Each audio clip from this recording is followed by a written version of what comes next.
Hello बच्चों, आपके JEE mains का जो जनवरी सेशन है उसके एग्जाम्स कंप्लीट हो चुके हैं।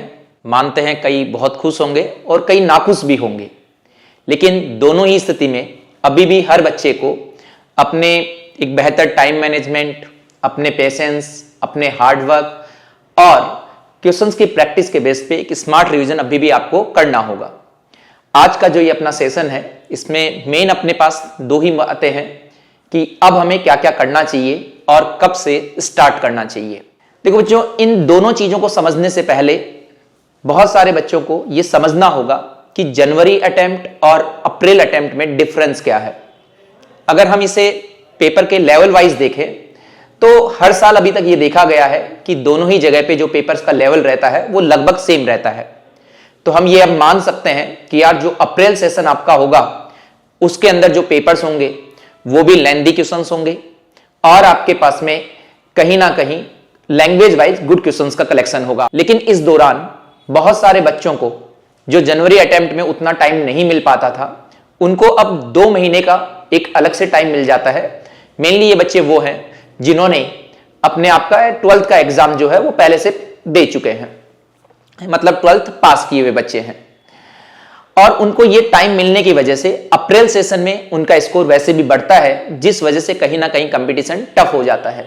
लेकिन दूसरी तरफ कुछ बच्चे ऐसे भी होते हैं जो और कॉन्फिडेंस होने की वजह से, मतलब उनको एक ये मन में विश्वास रहता है कि यार जनवरी में ही जब मेरा ऐसा हो गया तो मैं अप्रैल में तो इससे और बेहतर कर लूंगा, ये एक विश्वास होना चाहिए। लेकिन कई बार ये और कॉन्फिडेंस उनकी परफॉर्मेंस को डाउन कर देता है। अब बात ये आती है कि सर हमें कब स्टार्ट करना चाहिए और क्या क्या करना चाहिए। देखिए, बात रही स्टार्ट कब करना चाहिए, क्योंकि इसमें भी बहुत सारे बच्चे ऐसा सोचते हैं कि 12 फेब को मेरा रिजल्ट आएगा, रिजल्ट आने के बाद मैं अपने परसेंटाइल देखता हूं और फिर मुझे डिसाइड करना चाहिए कि मुझे अब क्या करना है। लेकिन हमारा यह मानना है कि आपको रिजल्ट की परवाह किए बिना आपको अभी से अपने एग्जाम पे फोकस करके एग्जाम की तैयारी वापस से स्टार्ट कर देनी चाहिए। देखिए, इस बार जो तीनों पेपर्स का जो लेवल है, मतलब तीनों सब्जेक्ट्स का जो मैं बोलना चाह रहा हूं, वो लेवल हमारे पास में कहीं ना कहीं इक्विवेलेंट सा था, सेम सा था। इस वजह से आपको जल्दी स्टार्ट का एडवांटेज भी लेना चाहिए। अगर हमारे पास जब 12th फेब को रिजल्ट आता है और उस रिजल्ट के बेसिस पे हम बाद में अपनी स्ट्रेटेजीज जो होती हैं उसे चेंज कर सकते हैं, लेकिन आपको अभी से अपनी तैयारी वापस से स्टार्ट कर देनी चाहिए। अब बात यह आती है कि सर हमें अब करना क्या क्या चाहिए। देखो बच्चों, सबसे पहले मतलब हमें एक बार वापस से ये एक विश्लेषण करना होगा कि यार जनवरी अटेम्प्ट तक मैंने क्या क्या गलतियां की थी या उस दिन पेपर में मुझसे क्या क्या गलतियां हुई हैं, क्योंकि ये विश्लेषण आपके लिए बहुत ज्यादा जरूरी है ताकि हम उन गलतियों को अप्रैल के एग्जाम में रिपीट ना करें। और आपको ये संकल्प भी लेना होगा कि मैं अब उन गलतियों को दोबारा से रिपीट नहीं करूंगा। अब बात ये आती है कि सर इन 2 महीने को भी हम किस तरह से ब्रेक करें, मतलब टाइम वाइज। तो इसमें भी एक बात ये आता है कि जो आपका फरवरी वाला महीना है, इसमें सामान्यतः आपको ये काम करना चाहिए कि जो मेरे वीक टॉपिक्स थे या उन टॉपिक्स की जिनकी मेरे क्वेश्चंस की प्रैक्टिस कम हुई थी, आपको पहले उन्हें अच्छा बनाना चाहिए। मार्च वाला जो आपके पास महीना है वो वापिस से आपके पास में कंप्लीट रिवीजन के लिए आपको रखना चाहिए। हालांकि मैं मानता हूं बहुत सारे बच्चों का एक बार कोर्स कंप्लीट हुआ है, लेकिन फिर भी कुछ चैप्टर्स ऐसे होते हैं जिन्हें हमने उतना टाइम नहीं दिया जितने की उनकी रिक्वायरमेंट थी। इसके अलावा जैसा कि अपने जनवरी वाले पेपर को अगर अपन देखें तो इस बार हमने एक चीज जो नोट की है कि हर साल क्वेश्चंस एनसीईआरटी बेस्ड आते हैं, लेकिन इस बार बहुत सारे क्वेश्चंस डीप जो बोलते हैं उस तरीके के क्वेश्चंस आए हुए हैं। ऑर्गेनिक में भी कई रिएक्शंस के मिक्स क्वेश्चंस आए हुए हैं, स्टेटमेंट वाले क्वेश्चंस आए हुए हैं। तो आपको एक बार उनकी प्रैक्टिस अलग से वापस से करनी चाहिए। फिजिक्स और मैथ्स के लिए वही मल्टी कंसेप्ट क्वेश्चंस की प्रैक्टिस करनी चाहिए, जो कहीं ना कहीं आपको एडवांटेज देगी जेईई एडवांस के पेपर में भी।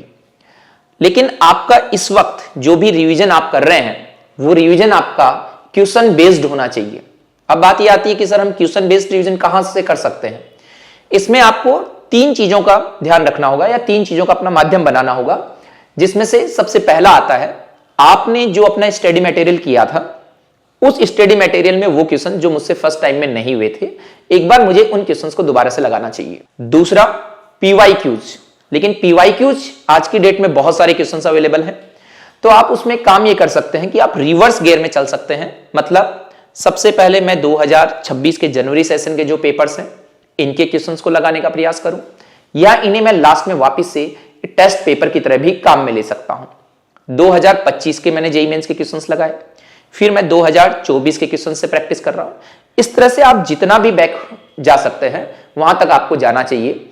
हालांकि इसमें यह भी बात है कि 2021-20 के जो पेपर्स थे वो भी काफी अच्छे लेवल के क्वेश्चंस थे, तो आप ऐसा भी कर सकते हैं, बीच के 1-2 साल के क्वेश्चंस को छोड़ के आप डायरेक्ट उन पे भी आ सकते हैं। और तीसरा जो कि सबसे ज्यादा जरूरी है, टेस्ट पेपर्स, जिसमें आपको टेस्ट पेपर में 2 चीजों का ध्यान रखना होगा कि मैं उस लिमिटेड टाइम में ज्यादा से ज्यादा क्वेश्चंस कैसे अटेम्प्ट कर सकता हूं। जैसा कि मैंने आपको शुरुआत में भी कहा था, इस बार का जो पेपर था वो लेंथी था। बच्चों के लिए ये कहीं ना कहीं एक चैलेंज रहा है कि सर मैं नंबर ऑफ क्वेश्चंस में ज्यादा अटेम्प्ट नहीं कर पाया, हालांकि मुझे क्वेश्चंस आते जरूर थे। तो आपको एक पेपर अटेम्प्टिंग की जो है वो आपको एक अच्छी प्रैक्टिस करनी होगी कि मुझे शुरुआत के टाइम में कौन से क्वेश्चंस को जल्दी से पिक करना है और कौन से क्वेश्चंस को एक बार छोड़ना है।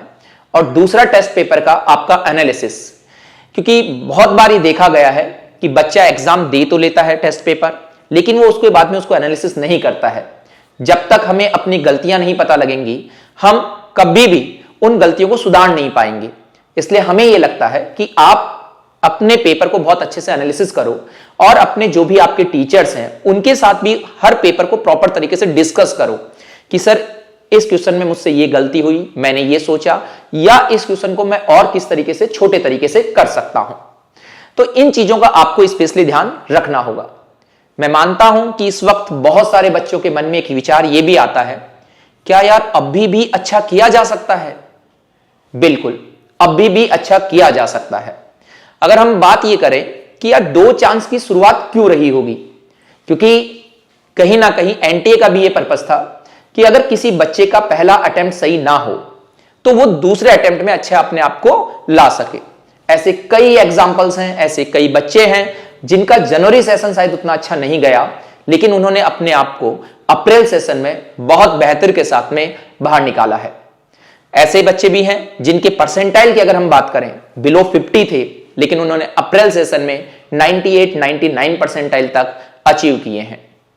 लेकिन आपको सिर्फ इस चीज का बहुत अच्छे से ध्यान रखना होगा बच्चों, अपने आप पे पूरा बिलीव रखना होगा कि यस यार मैं डेफिनेटली इन 2 महीनों में अपनी मेहनत से जो आपका समय है इसका प्रॉपर सदुपयोग करूंगा, अपने दृढ़ संकल्प के साथ और मेहनत करूंगा प्रॉपर, तो मैं निश्चित रूप से बहुत अच्छा कर लूंगा। देखो मेहनत तो कल भी थी, मेहनत आज भी जारी है। मानता हूं कुछ की उम्मीदें टूटी हैं और कुछ की उम्मीदें जागी हैं, लेकिन असली उड़ान अभी भी बाकी है। हम आप सबके लिए भगवान से प्रार्थना करेंगे कि आप अपनी मेहनत के साथ जो भी आप इस एग्जाम की अच्छे से तैयारी कर रहे हैं, आप जीत के साथ में बाहर निकलेंगे। Wish you all the best.